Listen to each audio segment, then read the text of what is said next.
Welcome back. The final few rows coming into position on the starting grid at Manicourt, ready for the feature race on the typical two-race GP2 weekend here on Speed. With David Hobbs and Steve Matchett, I'm Bob Varsha. You see the field set, ready for the lights. Here we go in round 6. Timo Glock, a great launch. Oh, he collides with his teammate. The iSport teammates, Andreas Zuber and Timo Glock collide. I can't believe what we just saw. Well, they're both trying to cut across and block each other, a la Schumacher, and they both run into each other, both out. What a gift for row 2. Bruno Senna and Luca Di Grassi. Whoa. Wow. Gently, boys. Well, we always say you never know what you're going to expect once the race starts in GP2, but boy, oh boy. And this is where you expect to see trouble down here at the hairpin.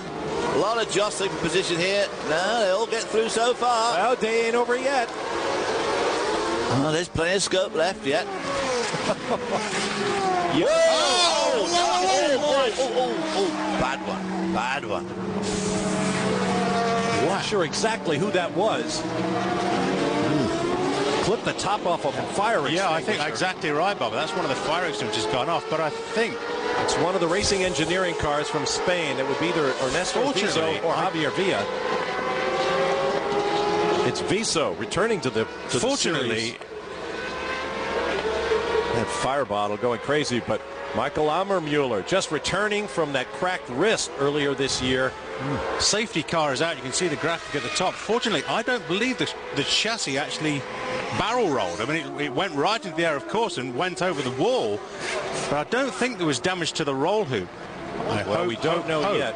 Oh, that looked nasty. It did look very nasty. Oh, God. Hitting walls, like running along the top of walls like that is just a very, very, very nasty thing to do.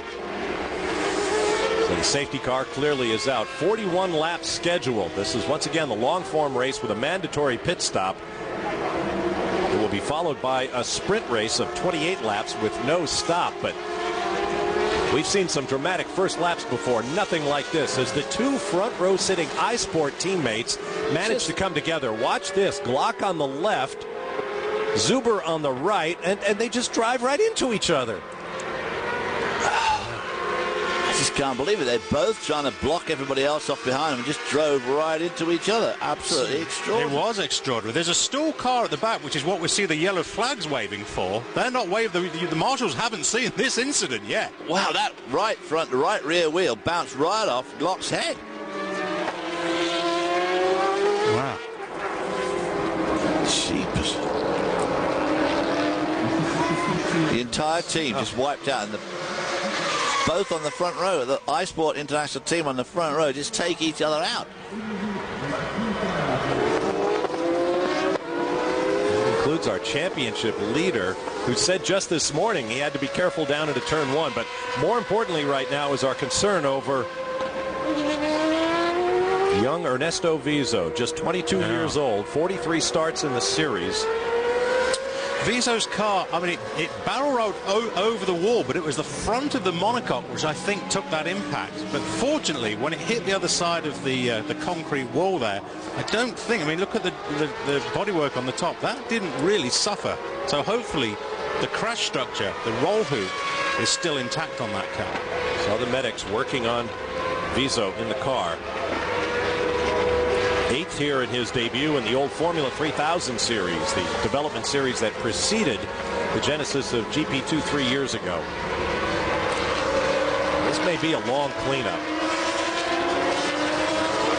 Several cars involved in 2 big incidents on either side of the track. Let's take another look at that accident involving Ernesto Viso.